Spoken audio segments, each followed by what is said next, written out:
पुराणों के अनुसार पूर्व काल में शिलाद नाम के एक ऋषि मुनि थे। वो ब्रह्मचारी थे। ब्रह्मचर्य का पालन करते करते शिलाद ऋषि मुनि को बुढ़ापा आ गया। अब उनके मन में एक भय सताने लगा। भय यह था कि बिना संतान उनकी मृत्यु के बाद उनका वंश समाप्त हो जाएगा। इसलिए उन्होंने अपने वंश को आगे बढ़ाने के लिए इंद्रदेव की कठोर तपस्या करने का निश्चय किया। एक दिन इंद्रदेव उनकी भक्ति से प्रसन्न होकर प्रकट हुए। हे मुनिवर, मैं आपकी भक्ति से अत्यंत प्रसन्न हूँ। मांगो, आपको क्या वर चाहिए? इंद्रदेव, मुझे वरदान दीजिए कि मुझे ऐसे पुत्र की प्राप्ति हो जिसे मृत्यु छू भी ना सके। मुनिवर, ऐसा पुत्र देने में तो मैं असमर्थ हूँ। आपकी ये इच्छा तो केवल देवों के देव महादेव ही पूरी कर सकते हैं। आप महादेव की तपस्या कीजिए, वो आपकी मनोकामना जरूर पूरी करेंगे। इंद्रदेव के कहे अनुसार शिलाद घने जंगलों के बीच बैठकर महादेव की कठोर तपस्या में जुट जाते हैं और कई सालों की कठोर तपस्या के बाद उनकी भक्ति से प्रसन्न होकर महादेव उनको दर्शन देते हैं। शिलाद, हम तुम्हारी तपस्या से प्रसन्न हुए। कहो, तुम क्या वर मांगना चाहते हो? हे प्रभु, मुझे आपके समान ही पुत्र चाहिए जो कि अयोनिजा हो और जिसको मृत्यु छू भी ना पाए। ये सुनकर महादेव मुनि शिलाद से बोले, हे मुनिवर, यूं तो मैं सारे जगत का पिता हूँ, फिर भी तुम मेरे पिता बनोगे। मैं तुम्हारा अयोनिज पुत्र होऊंगा तथा मेरा नाम नंदी होगा। इसके बाद महादेव अंतर्ध्यान हो गए। फिर ऋषि मुनि भी खुशी खुशी अपनी कुटिया में चले गए। कुछ समय बाद शिलाद भगवान शिव के नाम से यज्ञ कर रहे थे। उसी यज्ञ कुंड से एक बालक उत्पन्न हुआ। उस बालक का मुख बेहद ही मनमोहक और लुभावना था। वाह, कितना मनमोहक और सुंदर अंश है मेरे शिव का। अब तो ऋषि शिलाद की प्रसन्नता का कोई ठिकाना ही नहीं था। वह उसे अपने साथ घर ले आए और उसका लालन पालन करने लगे। देखते ही देखते नंदी बड़ा हो गया।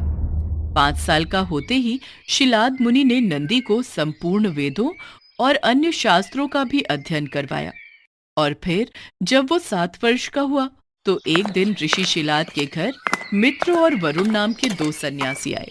ऋषि शिलाद की आज्ञा से नंदी ने दोनों सन्यासियों का खूब आदर सत्कार किया, उन्हें भोजन कराया। खाइए मुनिवर, खाइए। अगर आपको किसी और चीज की भी आवश्यकता है तो मुझे बताइए। नहीं नहीं, हमारा पेट भर गया। हमें और कुछ नहीं चाहिए। आपका बहुत बहुत शुक्रिया। ऋषि शिलाद के घर मिले इस सेवा भाव से दोनों सन्यासी अत्यधिक प्रसन्न हुए।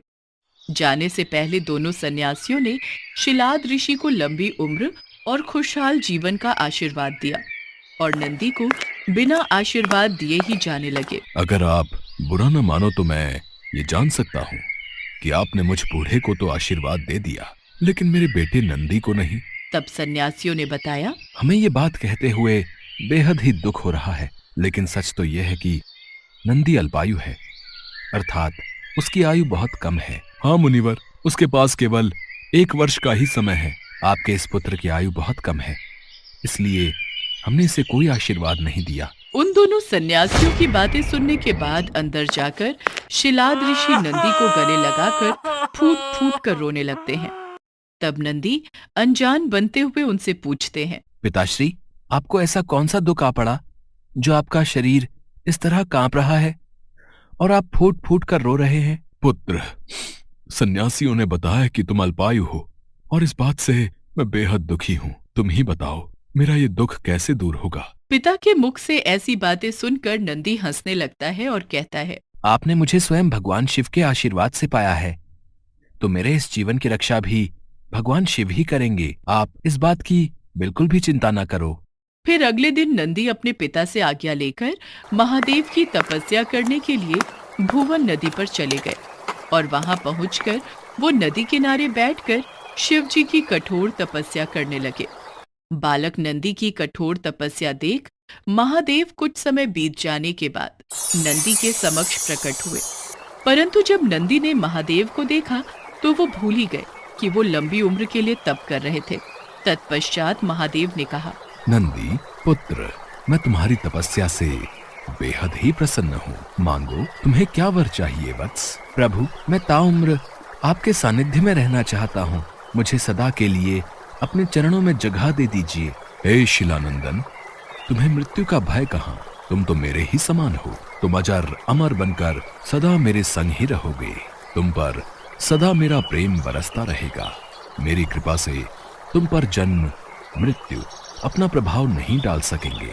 तत्पश्चात शिवजी ने पार्वती माता से कहा, हे देवी, मैं नंदी का अभिषेक करके इसे गणाध्यक्ष बनाना चाहता हूँ। इस विषय में आपकी क्या राय है? महादेव, आप नंदी को गणाध्यक्ष पद प्रदान कर सकते हैं, क्योंकि परमेश्वर यह शिलानंदन मेरे लिए पुत्र सरीखा है। इसलिए नाथ, ये मुझे बहुत ही प्यारा है। महादेव ने अपने अतुल बलशाली गणों को बुलाकर उनसे कहा, गणनायकों, आज से ये नंदीश्वर तुम लोगों का स्वामी होगा। मैं धन्य हो गया प्रभु, मैं धन्य हो गया। इस प्रकार नंदी के समर्पण से प्रसन्न होकर भगवान शिव ने नंदी को पहले अपने गले लगाया और उन्हें बैल का चेहरा देकर उन्हें अपने वाहन, अपने गुणों में सर्वोत्तम के रूप में स्वीकार कर लिया। और तभी से शिव जी की मूर्ति के साथ नंदी की प्रतिमा भी स्थापित की जाती है। ऐसा माना जाता है कि शिव जी तो हमेशा ध्यान में लीन होते हैं, वो हमेशा समाधि में रहते हैं। इसलिए नंदी के कानों में बोलकर उनके भक्तों की आवाज उन तक नंदी ही पहुंच